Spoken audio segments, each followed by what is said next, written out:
Matt Young of Pint Science Nottingham, and we're here today with Dr. Susie Lydon, who is an outreach officer at the School of Biosciences at the University of Nottingham. So today we're just going to be talking to Susie about why she got into science for our series, So Why Science?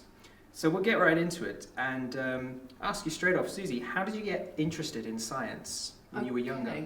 So, way back when, to be honest, I don't remember a time when I wasn't interested in science.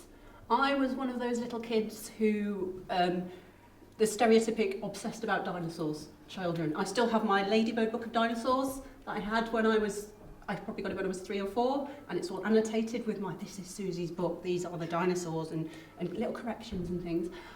So I can't remember a time when I wasn't interested in certainly paleontology. And it really went from there, and as well as that, I was interested in all the stuff that I used to watch on TV. So, me getting to the age where I could have an interest in my own things coincided with the advent of the video recorder. I'm that old.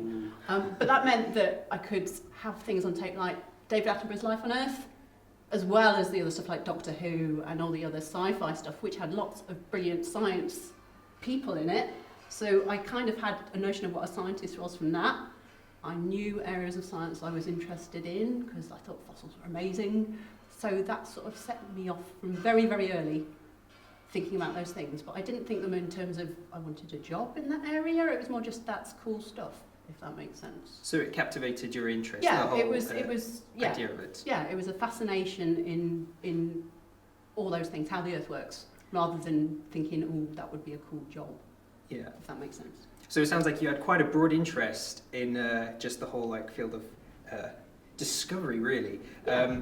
But it doesn't sound like you, maybe as a younger girl, had many preconceptions of what a scientist was, or did you? I don't think I did, because these days there are lots of great things out there, programs where people go into schools. I mean, I go into school as a scientist and talk to school children of all ages. Those things didn't happen to me. So I didn't know anyone who was a scientist, I don't think. So my notions of what a scientist was really were from popular culture, the stuff I read, what I saw on TV, much more than it was from anything that I was getting through the sort of traditional education route. Okay. Yeah. Very interesting. And when you obviously went to university, what was it that made you decide, because everybody knows that when you get to sort of the sixth form level, yep, and you think, oh geez, I have to decide what to do with the rest of my life. Yeah. What was it that made you think, yes, I'm going to go into do science? So I was doing A-levels, because you have to sort of canalise yourself so early into sort of, by the time you're not even finished your GCSEs and you're having to think, what do I want to do? And I knew that I wanted to do science, but I still had no real idea what particular area of science I was interested in. So I did A-levels in chemistry, biology, physics and maths, because I still didn't know. And the whole being interested in fossils and that sort of thing was something that I'd been obsessive about when I was younger, but you become a teenager and other things are equally interesting. But actually, I can pin it down to one key thing, was what degree course I went for, which was biology and geology joint honours. So essentially you can study fossils for 3 years, and that could be something you could do, which was brilliant. I read the Michael Crichton novel Jurassic Park when I was in my sixth form, and it was before the film came out, and no one knew it was going to be quite, I mean, it was quite a blockbuster of a book, but it wasn't as huge as the Jurassic Park phenomenon became. But just reading that book, it reminded me, I love that stuff. I don't know what degree I want to study. I have no notion of what job I want to do, but I love all that paleontology. I love learning about evolution.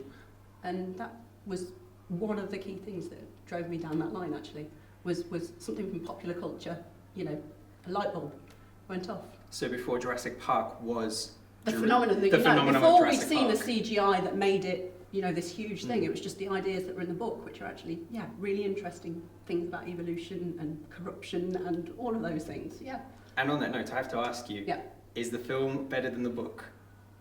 They're different. The film is really good though, and Jurassic Park had a lot more, so I rewatched it recently, and there's lots more, there's clever science notions in the film, but in the new one, Chris Pratt being the cool dinosaur wrangler is cool, but there's not as much cleverness behind some of the ideas. It's a bit more of a sort of a dumb blockbuster, I would probably say.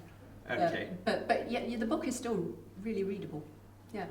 Good to know. I'll have to add that to my reading list. Yeah, one day. So, if you could have a conversation with yourself 5 years ago, and you have 30 seconds to give them a piece of advice, what would you say to younger scientist Susie? Oh, so 5 years ago. Doesn't feel like that long ago, actually. But I would say keep at it. Keep doing the steady work that you're doing, because actually it will have payoffs that you might not recognise. Even 2 or 3 years down the line, there are unintended consequences of things that you do that can be positive as well as negative, is what I would say.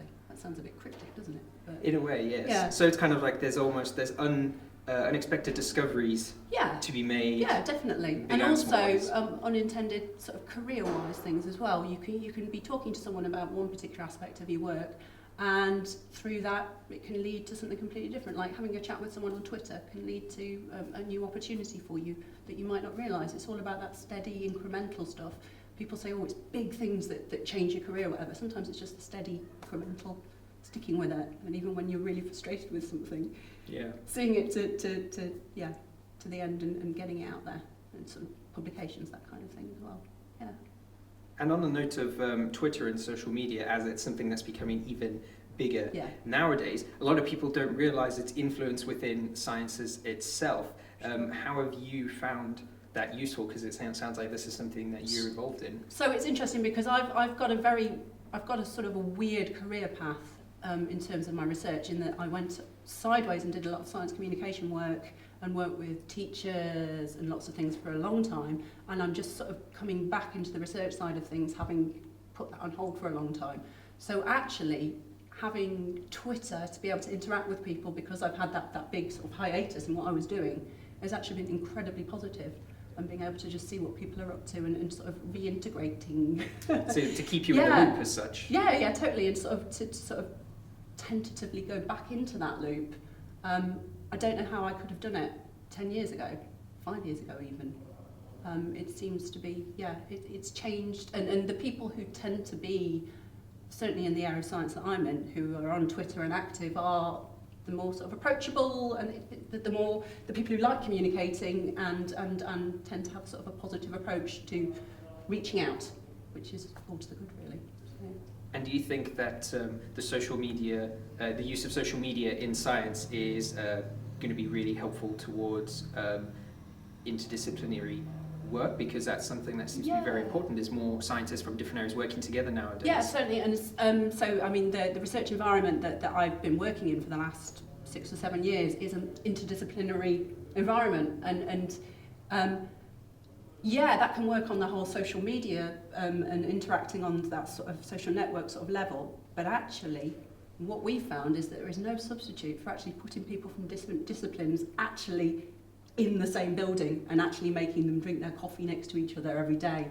And if you want lasting interdisciplinary interaction, you actually have to put those people in the same place and get them to actually, I've just had an idea, can I run it by you? And yes, you can do that over Twitter, you can do that, via email, but actually having people in the same place for that interdisciplinary work is really, really powerful and works really well. That's what we've found anyway.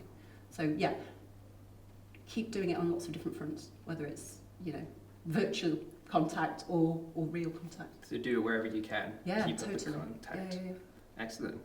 So going back to the lab and your lab and what you do, how would you describe your day-to-day life in the lab?